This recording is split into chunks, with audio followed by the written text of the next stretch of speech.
Zootopia? No, it's Funtopia. 안녕하세요. 펀한 나라 제니퍼의 펀토피아에 오신 여러분을 열렬히 환영합니다. 일상에 지친 여러분, 펀토피아에 오셔서 제니퍼의 즐거운 이야기로 재충전하시기를 바랄게요. 오늘 리뷰할 만화는 이현세 작가의 지옥의 링입니다. 오늘 리뷰하려고 인터넷 자료를 좀 찾아봤더니 썬도그라는 필명을 지니신 분께서 다음과 같은 감상을 남겨주셨어요. 충격이다. 이 만화를 한마디로 표현하자면 충격이란 말밖에 떠오르지 않는다. 지옥의 링은 공포의 외인구단 까치와 고독한 영웅들 제왕이라는 걸작들을 제치고 내가 본 최고의 만화다. 저도 좋아하거든요. 그래서 제니퍼가 올 호화 캐스팅한 펀토피아에서만 볼 수 있는 이현세의 지옥의 링을 재구성해봤습니다. 시작에 앞서서 아직까지 펀토피아 구독자가 아닌 분께서는 구독 버튼 꾹 누르셔서 펀토피아로 어서 들어오세요. 뻔한 이야기, 유익한 이야기로 여러분의 피로를 싹 풀어드리겠습니다. 바로 시작할게요. 오해성하고 엄지는 고아원 출신 친구 사이였어요. 이 둘은 추억을 함께하면서 어릴 때부터 막연히 야 우리 나중에 크면 결혼해서 행복한 삶을 살자는 것을 꿈꿨어요. 그들이 꿈꿨던 행복은 과일 가게를 차려서 오손도손 지내는 것이었습니다. 어느 날 한 부부가 고아원을 방문했어요. 예쁜 딸을 원했던 그 부부는 이 엄지를 딸로 입양해 갔습니다. 엄지의 행복을 위해서 엄지를 보내야만 했던 혜성이 그들은 헤어지면서 우리 언젠가 다시 만나서 우리 꼭 결혼해서 꿈을 같이 이루면서 살자라고 약속을 했어요. 서울로 엄지가 입양돼서 갔지만 사이가 끝난 게 아니죠. 엄지와 혜성의 편지 왕래는 계속되었던 거예요. 혜성의 인생은 엄지의 편지를 기다리는 게 전부였어요. 근데 언제부턴가 엄지가 편지에서 우리 집안이 점점 힘들어지고 있어 경제적으로 이렇게 호소를 했고 그러던 중에 엄지의 편지가 뚝 끊기게 되는 거예요. 혜성이는 너무너무 마음이 아팠죠. 성인이 된 혜성은 장사 등 여러 일들을 막 해가면서 악착같이 돈을 꾸준히 모았고 결국 그가 꿈꿨던 과일 가게를 열게 됩니다. 하지만 이 혜성의 꿈이 뭐였겠어요? 엄지를 만나는 거죠. 그래서 혜성이는 과일 가게를 정리하고 전 재산을 가지고 엄지를 찾으러 서울로 옵니다. 시골에서 처음 온 서울을 보고 이 둘이 눈이 휘둥그레진 사이에 큰일이 일어났어요. 전 재산이 든 가방을 소매치기 당하고 맙니다. 이 일을 어째요? 말로 표현할 수가 없는 거죠. 어찌됐든 혜성은 엄지가 주고받았던 그 옛 주소를 막 수소문해가지고 찾아가게 돼요. 그리고 그 앞에 나타난 으리으리한 저택. 이게 무슨 일일까요? 혜성이는 드디어 엄지를 만나게 돼서 그간의 비정한 사연을 다 듣게 됐어요. 서울에 간 엄지의 양아버지의 사업은 부도가 난 게 아니라 날로 번창해 갔다고 합니다. 그리고 엄지가 최상위급 가정들과 교제하면서 엄지는 자기가 입양된 고아 출신인 것을 철저하게 숨기고 싶었던 거였어요. 그래서 혜성이를 속인 거죠. 엄지에게는 혜성을 만날 이유가 이제는 없어진 거예요. 왜냐하면 엄지에게는 이제는 새로운 목표가 생겼기 때문이에요. 재벌가의 며느리가 되는 거죠. 그리고 엄지는 그 최고 그룹의 2세인 마동탁과 교제를 하게 되었습니다. 엄지의 모든 관심은 어떻게 해서 내가 마동탁과 결혼을 해야 되지? 이러는 거예요. 혜성이는 변해버린 엄지에게 실망하면서 내가 어떻게 해서든지 너를 옛날에 그 순수했던 모습으로 돌려놓을 거야 라고 다짐을 하게 합니다. 그렇다면 어떻게? 혜성이는 막 방법을 생각하다가 복싱 선수의 길을 가기로 결심합니다. 혜성이한테는 돈도 학벌도 없었죠. 하지만 복싱 선수로 챔피언만 된다면 단기간에 돈과 명예를 거머쥘 수 있었어요. 이런 혜성이를 바라보면서 엄지도 약간 제가 나를 진짜 좋아하기는 하는데 라면서 미련이 남았는지 혜성아 너가 챔피언이 된다면 너랑 한번 만나볼 수 있을 것 같아 라는 그런 여운을 남기게 돼요. 혜성은 여러 도장을 막 전전하면서 자기를 선수로 써달라고 요청하죠. 하지만 기본기가 없었던 그를 받아주는 도장이 있었을까요? 그가 할 수 있는 것은 스파링 파트너가 돼서 생활비를 버는 것이었어요. 그런데 어느 날 이런 혜성이를 지켜보던 노관장이라는 사람이 너 내 밑에 들어와서 한번 해볼래?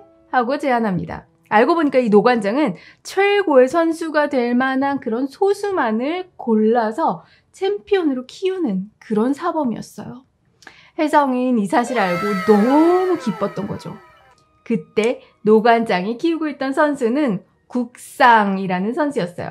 혜성은 국상의 스파링 파트너로 선수 생활을 시작합니다. 하지만 국상에게만 관심을 보이고 자기는 전혀 키우고 있지 않은 그런 노관장을 보게 돼요. 노관장과 대화하게 된 혜성은 충격적인 이야기를 듣죠. 평발인데다가 행동이 둔한 혜성한테 노관장은 아무런 기대를 가지고 있지도 않다는 거였어요. 다만 혜성을 데리고 온 것은 국상의 스파링 파트너가 필요했기 때문이다 라는 거였어요. 충격이죠. 우리 오혜성의 삶은 왜 이렇게 고단한 걸까요? 혜성이는 눈앞이 깜깜했지만 도리가 없잖아요. 어쩌겠어요. 한편 노관장이 키웠던 국상이 정식으로 데뷔하게 되고 인재를 알아보는 노관장의 안목이 적중해서 이 국상은 역전연승을 계속 행진하면서 최고로 유망한 선수로 주목을 받습니다. 하지만 안목이 뛰어났던 노관장도 놓쳤던 게 있었는데 그게 뭐였냐면 국상의 인간성이었어요. 유명 선수가 된 이제 국상은 맨날 술 마시고 행패를 부리고 막 거친 행동을 일삼게 되죠. 그러다가 향후 시합 출전이 거부되게 됩니다. 이제 아무런 희망이 없어진 노관장은 할 수 없이 내가 누구를 키워야 되나 하다가 혜성이를 키우기로 결심을 하게 되는 거예요. 이게 웬일이에요? 생각해보니까 혜성이가 권투 선수로서 장점이 없는 게 아니었거든요. 맷집이 좀 세다고 할까요? 아무리 강펀치를 맞아도 다시 일어서는 그 끈기 말이에요. 권투도 따지고 보면 상대방보다 더 끝까지 버티면 이길 수도 있는 거잖아요. 노관장은 이런 혜성을 최고의 선수로 키우기 위해서 훈련을 시작하게 됩니다. 한편 엄지는 그럼 어떤 삶을 살고 있었을까요? 엄지는 최고 그룹의 2세인 마동탁하고 사귀기는 해요. 근데 마동탁이 엄지를 맨날 무시하는 거예요. 근데 그것도 그럴 것이 그의 아버지의 사업이 성공했다고는 하지만 마동탁 집안 같은 재벌 집안과는 비교조차 되지 않았거든요. 상류층 파티에 참석해도 그녀는 늘 자격 미달이었어요. 놀림을 받기 일쑤였거든요. 마동탁도 처음에는 엄지가 너무 예쁘니까 어떻게 한번 만나볼까 라는 생각도 했지만 언제부턴가 너무 이게 차이가 나는 거죠. 그래서 그녀를 멀리하게 됩니다. 그녀와 다음으로 접근한 남자가 또 있는데 마동탁 집안만은 못하지만 국내 2위의 재벌가의 2세였어요. 그는 엄지가 이제 순수해 보이니까 호감을 가졌고 엄지는 치밀하게 계산하면서 자기의 가식적인 모습을 숨겼어요. 이렇게 꿩은 놓쳤지만 닭은 꿰찬 엄지는 혜성에 대해서는 이제는 동정한다? 그런 마음 외에는 아무런 감정도 느끼지 못했습니다. 혜성의 훈련 강도에 비례해서 혜성의 권투 실력은 나날이 향상되고 있었죠. 그리고 그 오랜 훈련 과정 끝에 그는 화려한 데뷔를 하게 됩니다. 그는 처음에는 주목을 못 받았어요. 왜냐면 그의 주먹은 강력하지도 않았고 스피드도 떨어졌기 때문이죠. 그리고 쉽게 상대방에게 KO를 당하는 거예요. 하지만 그 이후 놀라운 반전이 이루어집니다. KO를 많이 당하는 거는 혜성이죠. 근데 혜성이는 끝까지 버티는 거예요. 그러다가 상대방을 쓰러뜨려서 결국은 승리를 거머쥐게 되는 거죠. 이런 패턴이 몇 번이 반복돼서 이어지니까 그는 드디어 주목을 받게 되는 거예요. 일명 맷집왕으로요. 그는 이렇게 세계 챔피언을 향해서 한 걸음 한 걸음씩 다가가게 됩니다. 이런 상황이 되니까 어느새 혜성한테 노관장이 걸림돌이 되는 상황이 나타나는 거예요. 왜일까요? 노관장은 시골 관장이었거든요. 세계 챔피언이 되려면 해외에 나가가지고 막 대전을 성사시켜야 되는데 그럴 능력은 없었어요. 혜성이는 엄지와 재결합하기 위해서는 또 시간이 많지가 않잖아요. 이런 현실에서 혜성은 과감히 노관장을 배신하게 됩니다. 사실 혜성이가 이런 모진 성격은 아니었어요. 그런데 단지 엄지라는 그 절대 목표를 이루기 위해서는 다 포기할 수도 있는 거죠. 한편 엄지의 두 번째 연애는 결실을 맺어서 결혼 직전까지 진행되게 됩니다. 엄지의 모든 가식과 노력이 이제는 짜잔 결실을 맺게 되는 순간이었어요. 그런데 여기에도 일이 벌어지게 됩니다. 엄지를 샘냈던 그 엄지 친구가 엄지의 남편이 될 사람한테 그걸 다 얘기한 거예요. 엄지는 순수한 척 하는 거라고, 다 가식이라고. 그걸 다 폭로해버린 거예요. 자기가 사랑했던 엄지가 나를 이용하기 위해서 결혼까지 하기로 했다? 이 생각을 하니까 이게 결혼을 할 수 있겠어요? 이제 엄지 우리 헤어져 한 거죠. 또 다시 비참해진 엄지. 그냥 터덜터덜 걸어가다가 지나가는 사람들이 한 권투 시합에 막 열광하는 모습을 보게 돼요. 오혜성 이 친구 드디어 세계 챔피언에 나가는구나. 이거 기대된대? 그렇습니다. 이 날이 바로 오혜성이 세계 챔피언 시합이 있는 날이었거든요. 자신을 변함없이 사랑했던 혜성, 자기하고 결혼하기 위해서 권투 선수라는 험한 길을 마다하지 않고 막 걸어갔던 혜성의 변함없는 모습을 떠올린 엄지는 나한테는 역시 혜성이밖에 없구나 라는 사실을 깨닫게 돼요. 더 늦으면 안 되는데 막 이러면서 엄지가 뛰어서 혜성의 시합장에 이르게 됩니다. 그리고 혜성이를 만났죠. 혜성, 나에게는 너밖에 없어. 이 권투 시합이 뭐가 중요해? 그냥 나랑 같이 약속한 것 같이 우리 과일 가게 차리자. 이게 웬일이에요? 혜성이 그렇게 꿈꿨던 엄지가 돌아온 거죠. 이 책이 여기서 끝났으면 얼마나 좋았을까요?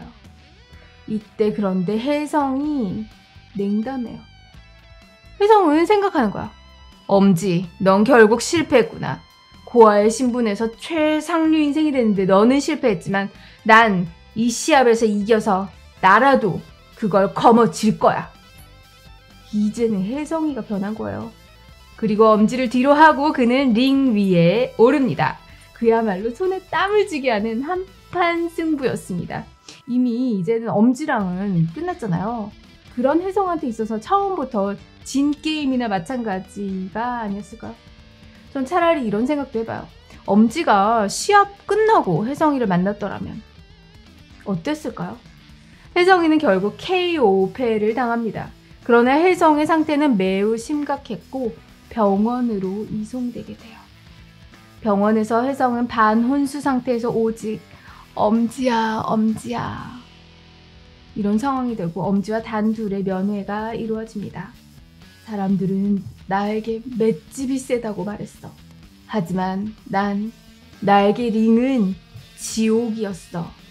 한 방 한 방 맞으면 나는 부서질 것 같은 그런 큰 충격과 지옥의 고통을 맛봤어. 바보야. 왜 그렇게 링에 섰던 거야. 그리고 혜성의 마지막 한마디. 그 이유는...